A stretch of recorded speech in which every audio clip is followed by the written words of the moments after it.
भगवान महावीर सबक बनना विचारिका की महानता महातपस्वी युग प्रधान आर्यन की महाकवि सबक उन्हें मोक्ष आज मैं श्रावक संदेशिका का ही वाचन कर रहा हूँ। वर्षी तक का प्रकरण चल रहा था। वर्षी तप करने वाले तपस्वियों को वर्षी तप काल में यथासंभव इन नियमों का पालन करना चाहिए। वर्षी तप के लिए आचार्य प्रवर ने कुछ नियम बना रखे हैं। ओम ऋषभाय नमः की 11 माला जो वर्षी तप करते हैं उनके लिए प्रतिदिन 11 माला ओम ऋषभाय नमः, क्योंकि भगवान ऋषभ की स्मृति के रूप में हम ये वर्षी तप करते हैं, इसलिए भगवान ऋषभ की 11 माला का विधान बनाया है।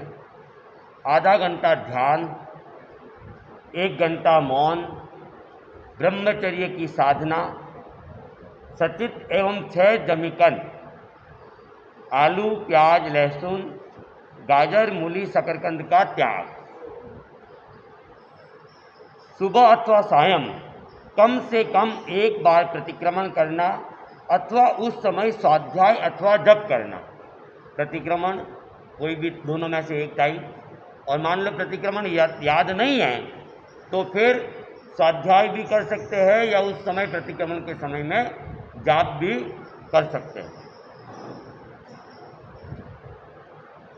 क्षमा की साधना, एक दिन क्रोधवश कठोर शब्दों का प्रयोग हो जाए तो पालने के 1 दिन चीनी अथवा नमक अथवा लाल मिर्च के भक्षण का पूर्णतया वर्जन करना।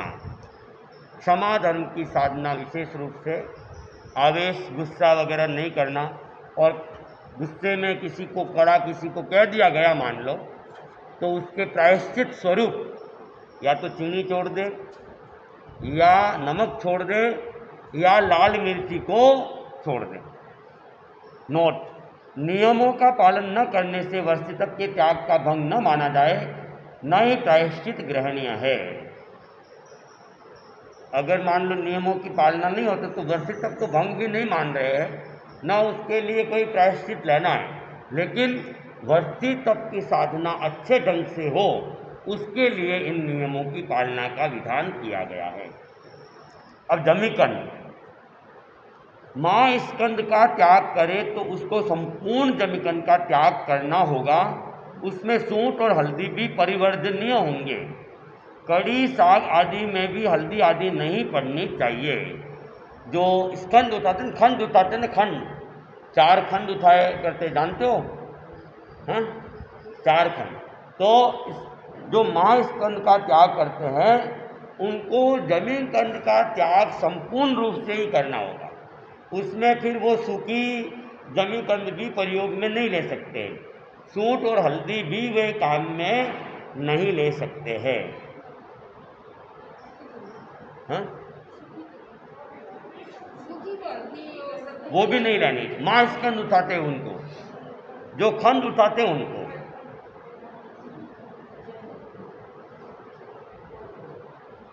हरि का त्याग करने वाला अचार मुरब्बा आदि का उपयोग करता है, किंतु स्कंद त्याग में हरियाली का त्याग है तो अचार मुरब्बा का सेवन स्वतः निषिद्ध है। जो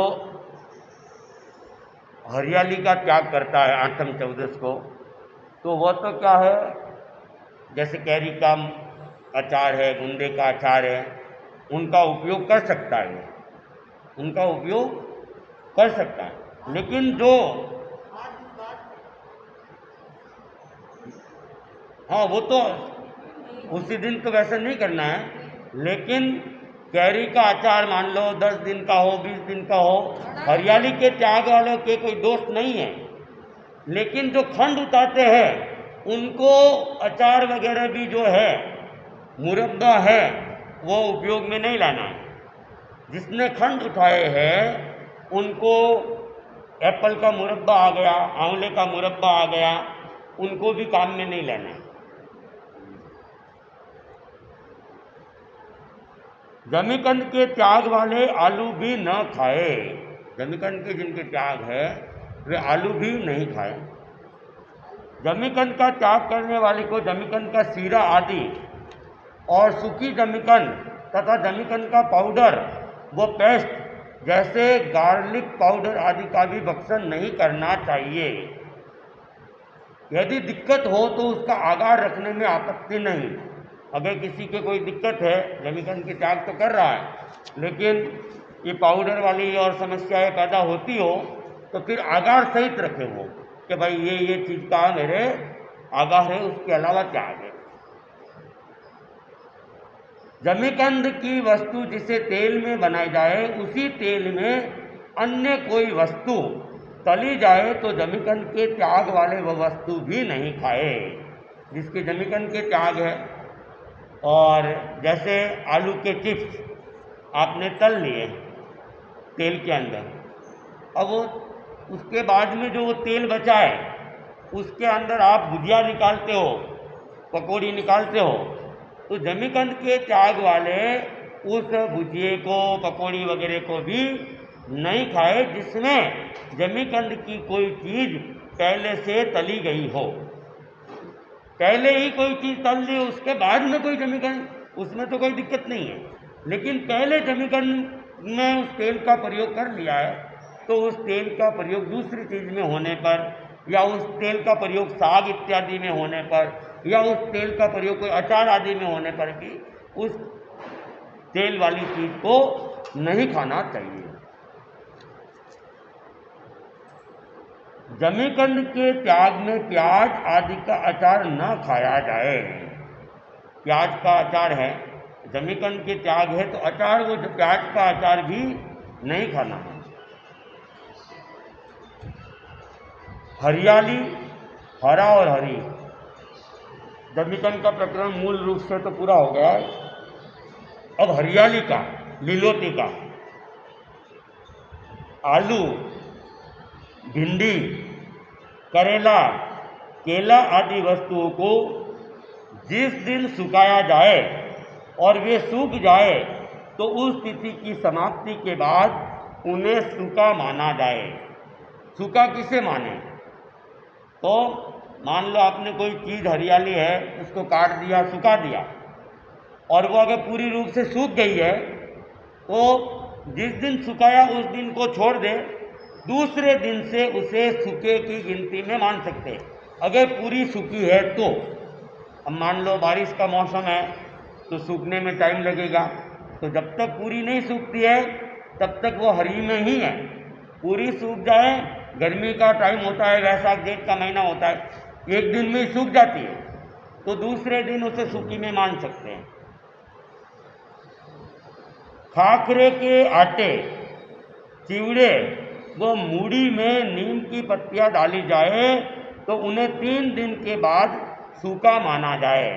मूढ़ी वगैरह में नीम, मीठा नीम की पत्ती डालते हैं ना, कड़ी पत्ता, तो उसको अगर वो डाला है तो हरा ही डालते, तलते हो तो भी हरा ही डालते मान लो, तो उसको 3 दिन बाद में सूखे की गिनती में। अंकुरित धान हरा व अनंतकाय होता है किंतु वह जमीकंद नहीं होता है, उसे सुखा दिया जाए फिर उसे सूखा माना जाए। अंकुरित तो धान होता है ना, चने हैं, मोठ है, मूंग है, अंकुरित हो गए। अंकुरित हो गए तो अब वे अनंतकाय है। अनंतकाय का मतलब उनमें जमीकंद के बराबर जीव है लेकिन जमीकंद नहीं है। जमीकंद के त्याग है, वो व्यक्ति वो खा तो सकता है लेकिन हिंसा जमीकंद जितनी ही है, अनंतकाय है।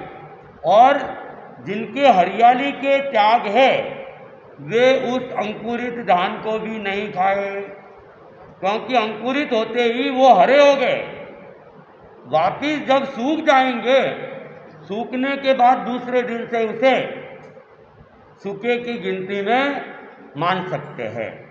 तो ये कई बार जैसे पर्यूषण आ रहे हैं और हरियाली के त्याग कर लेते हैं, अब सूखी चीज़ खानी है तो मोठ, मूंग, चना, चौला और उसको अंकुरित कर करके खा लेते हैं। तो इधर तो हरियाली के त्याग है, उसमें कोई दिक्कत नहीं है। रात को भिगोया है और सुबह अंकुरित नहीं हुआ है तो कोई दिक्कत नहीं है, वो तो आराम से कोई उसे सूखा ही मानेंगे। लेकिन अंकुरित हो गया वो अब वनस्पति है, हरियाली है। हाँ, हरी मिर्च के अचार को 3 रात्रियों के अंतराल के बाद उसे हरा नहीं माना जाए। हरी मिर्च का अचार बनाया तो 3 रात निकल जाती है, उसके बाद उसे हरी में मानने की जरूरत नहीं है। टमाटर, धनिया, लहसुन की चटनी, मिर्ची का कुट्टा आदि हरे माने जाए। टमाटर है, धनिया है, लहसुन की चटनी है और मिर्ची का कुट्टा जो बनाते हैं ना, मिर्ची तलते हैं मान लो, तो ये सब हरे में ही माना जाए। मिर्ची का साग बना दिया तो भी हरे में ही है। चलो एक बार इतना ही रखता हूँ।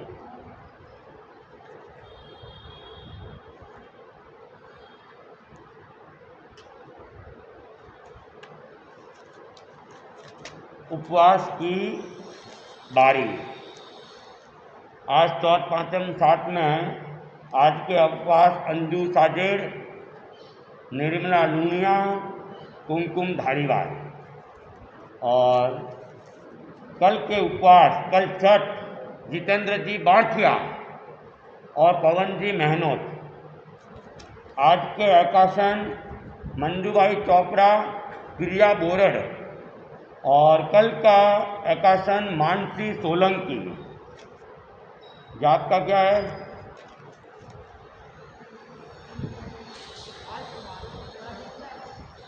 अच्छा, आज 13 तारीख, 13 तारीख है। 13 तारीख पानीबाई गोलेचा। और कल का वही कौशल्या भाई। और 14 तारीख का जाप तुलसीबाई सिंह भी कर लेंगे। तो वो एक अंजुबाई का बाकी था ना, अंजुबाई का कल अंजुबाई साजेड़ का आकाशन हो गया, उपवास हो गया। आज त्याग क्या करवाए थे? हाँ, आज का एक दिवसीय त्याग किस्ता खाने का त्याग है। किस्ता खाने का त्याग है। उपवास के प्रत्याख्यान सूचना कुछ जानी है? हाँ, देवगुरु धर्म की साक्षी कल सवेरे सूर्योदय तक 3 आहार के त्याग है, रात को 4 आहार के त्याग है, कच्चा पानी पीने के त्याग है। एकासन के प्रत्याख्यान देवगुरु धर्म की साक्षी कल सवेरे सूर्योदय तक एक बार एक जगह 1 घंटे से अधिक खाने के त्याग है, सचित्त खाने पीने के त्याग है, रात को 4 आहार के त्याग है। एक जैन लोक अंतराक्षरी प्रतियोगिता चल रही है और ये पेपर घर घर गए हुए हैं और इसकी अंतिम तारीख कल की है। कल रात को 8 बजे तक जमा करवा दें। 8 बजे तक, कल रात को 8-9 बजे तक जमा करा दें, ठीक है ना। तो इसको और भी कोई लाना चाहे, भरना चाहे तो इसको भर सकते हैं, कोई ज़्यादा प्रश्न नहीं है, एक दिन में भी हो सकते हैं होने में तो। और 17 तारीख को 17 तारीख रविवार को 25 बोल की प्रश्न मंच प्रतियोगिता रहेगी, क्विज प्रतियोगिता रहेगी। तो जो भी भाग लेना चाहे वे अपना अपना नाम लिखवा दे। और आकर्षण की सूचना आपको तो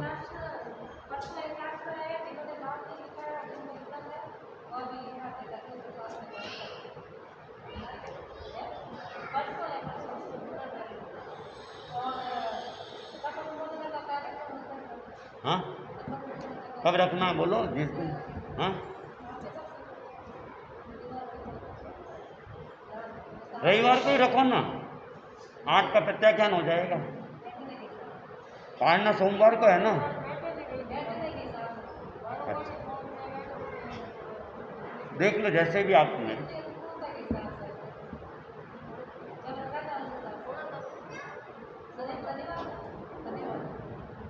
सात के दिन।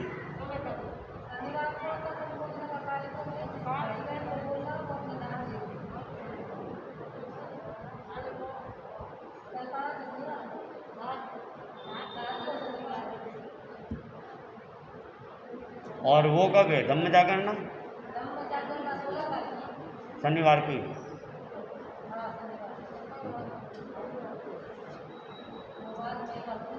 वो बात होगी वहाँ पे? हाँ नहीं बोला या नहीं बोला, वापिस कंफर्म कर लेना।